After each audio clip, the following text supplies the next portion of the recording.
Uh, let's look at my own, I'll look at my own maps for a few minutes with you here so you could see and learn about some of my own Mars experience. And let's pull up. Now, this is a very interesting tool that we can use where we can isolate a planet. And in this case, I've isolated Mars. And you will see that Mars, we will see Mars on the different angles, okay? And we will also see Mars in relationships to those angles, which we call aspects. So a trine or square. This is very important as well because it's not just a planet on an angle, it's in relationship to an angle.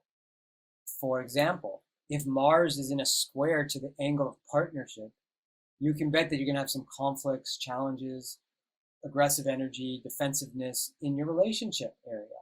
So if you don't look at the aspects to the angles, you really aren't getting the full story of a location. You have to understand the relationships of every planet to the angles, the 4 angles. What are they? We talked about career with George Bush. We talked about the descendant, the angle of partnership, the IC, the angle of the home. You'll see that IC. Descendant is DS, DSC. MC is midheaven. And the ascendant is the angle of the personality or the rising sign. So when planets are on these angles, we call that astrocartography in a location. But they can also be in aspects, in relationship to those angles. And that's what we're looking at in some of these lines here, okay? And then we can also look at, again, the planetary directional lines, which we said the locational lines. So I want to show you, and what you see here is the nighttime, the daytime. And one of the most important things to consider with any planet is it of the day or a night chart? Now, this is a traditional astrology technique, and that's called sect. And so when we are looking at my chart, I was born during the daytime. So Mars is in a daytime chart. And that means Mars is what we call the greater malefic. Now, some people don't like to use malefic or benefic, but in traditional astrology, in medieval astrology, in Vedic astrology, we do talk about benefics and malefics because generally most of us don't like the effects of Mars in life. Mars bringing conflict or challenge to our life through some kind of aggressive energy, strife and tension. You know, it's not usually what we want. Now, again, Mars can be used in a healthy way. It can be used to achieve things. It can be used for competitive energies. A great line if you're an athlete, of course, or if you do a lot of adventure sports, you might benefit from Mars. But generally, we don't like what Mars brings, especially in our relationships. So Mars in a daytime chart is known as the greater malefic, more challenging to us than Saturn. Okay, so I have Mars in a daytime chart. Now here's another interesting thing, and I will show you my chart here. So you come here and there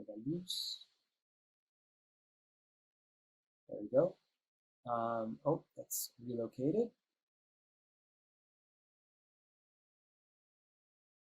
And there we go. Okay, so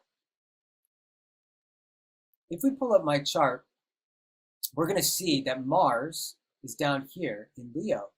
And that sounds good, but Mars is also conjunct Saturn or co-present in the same sign and house as Saturn. So he's with the other malefic. So that even makes Mars a little bit more challenged to achieve what he wants, to feel some frustration, which is often a Mars-Saturn thing. And then notice that Mars is on the angle of the home in my birth chart. You're going to see this in the maps. And also notice that Mars is squaring Uranus, which can bring some volatility, a lot of sudden changes, some reactivity, especially if you highlight Mars. You know, Uranus wants freedom, independence. But here's a very interesting thing. We have to look at that Mars is the ruler of the area of health and illness, the 6th house in my chart. And it squares the planet Uranus that is in the area of health. Okay? So we could always say that Mars would have some probably very challenging health themes to it in where I might live on a Mars line. Okay, because it rules the area of health. Mars is challenged by Saturn, challenged by Uranus. Okay, so when we look at Mars in the maps, let's go back to here. We're going to look at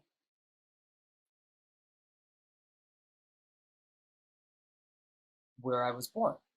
So I was born in San Jose, California.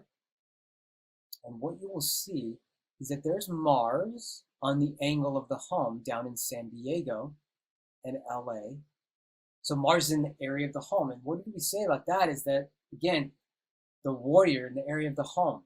Now, one of the things that happened to me along this line, okay, and you'll see that it doesn't look like it's exact, but this Mars in the area of the home is also throughout the whole of the Northwest as well, which I lived in Portland, in Washington State, Seattle. But that's a double Mars because this is Mars local space line, okay?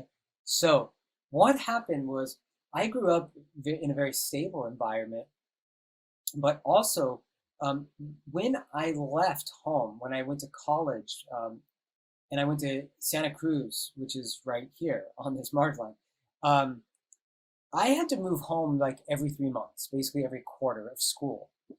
It's very challenging. I couldn't get stable. Now this happened over a period of a year and a half. So that's moving like 5 different times. Now, remember, Mars is on the angle of the home for me, which can keep me very much moving and not stable or very restless actually in the area of the home, or it could bring conflicts with people that I might live with. And that did happen.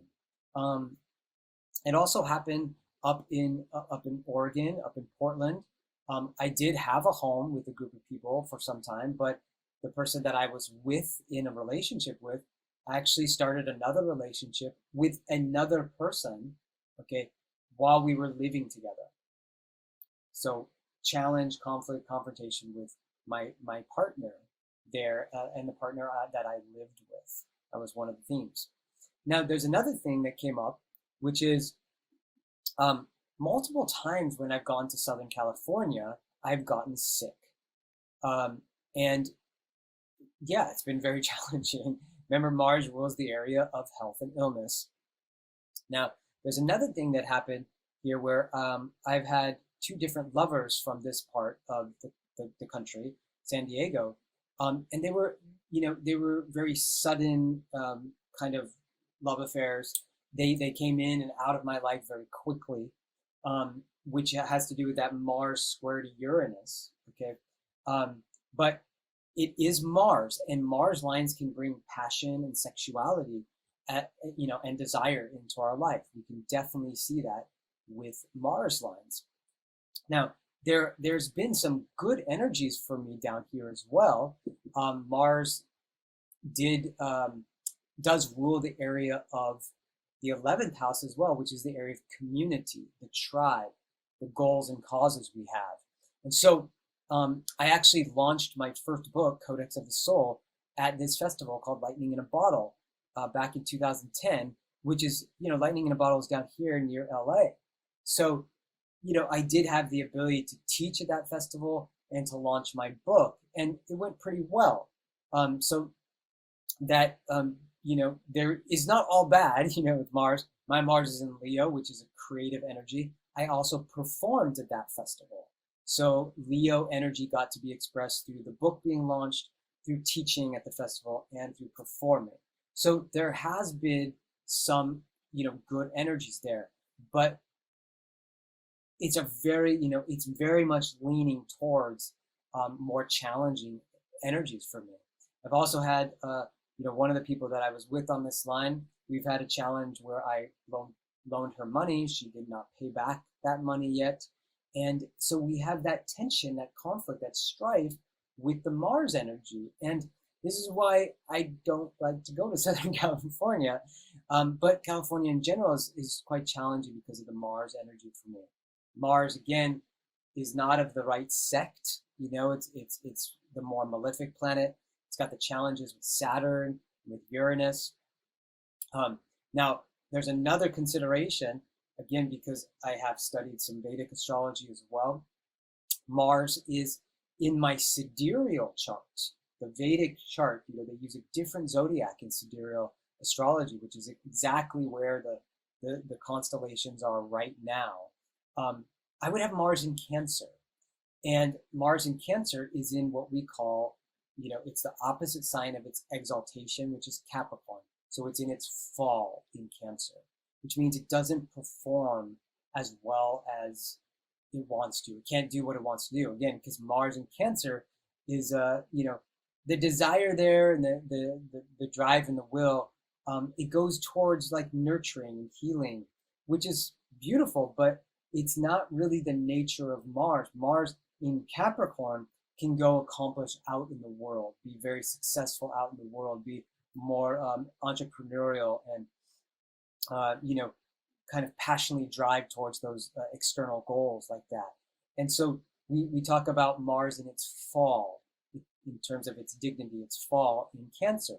So this is why also you cannot just look at the Western chart. It's important to also look at the Vedic chart. This gives even more insights.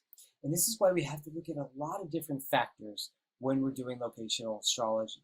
And that's something I want to teach in this series, is how nuanced this tool really is, why I love it so much and have focused on it for 16 years. Let me give you one other example from my own chart. You don't see the lines here, but I'm going to pull up something called the Parans. So, the Parans, and, because we just have the Mars lines up. So let me just change, so you can see all of the planets, and you're going to see here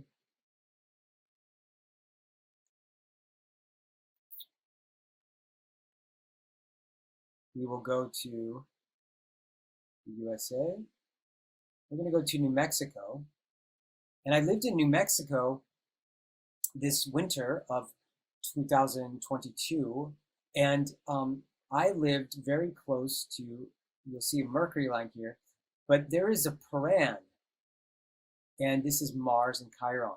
So I lived in Taos for a few months, pretty much right on this line. I also went to Santa Fe quite a bit during this time. Now, there's many things going on in this area, but I want to talk to you about the Parans. The Parans are how the Egyptians did astrology, actually.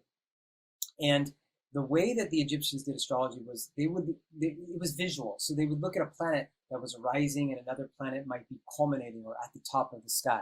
And Mars and Chiron in my chart had this visual relationship going on. And so it's a very interesting thing. You get the alchemy, the connection, the merger of the two planets by Paran. And so this is a latitude influence, right? Versus a lot of the other influences, which astrocartography lines tend to be more of the, kind of perpendicular, like these lines here, Neptune on the descendant. Well, these latitude lines go around the entire Earth on that latitude. So this is Mars and Chiron. And Chiron is known as a mentor and a coach, but also the wounder and the healer. And so when Chiron is activated in location, we can experience certain kinds of wounds coming up. And with Mars, we have to be very careful because these could be, a physical wound that we experience on the location. This could be a place where we have, a potential accident, right? But for me, it showed up as like, I was working a lot with my health. I was being very challenged with what was going on with my digestion. And this was something that I just couldn't get figured out. I couldn't get it settled on that location. And I didn't feel like my health was really optimum in this location. And I also felt more aggressive energy. I felt more like irritable. And also my desires were not being met. That could be one of the wounds of Chiron to Mars. One of the desires was to find a stable home. And I mean, I was looking for months, online to find a place to call home, and it just was not happening. So, um, Mars Chiron lines, that combination can be quite difficult for most of us to work with.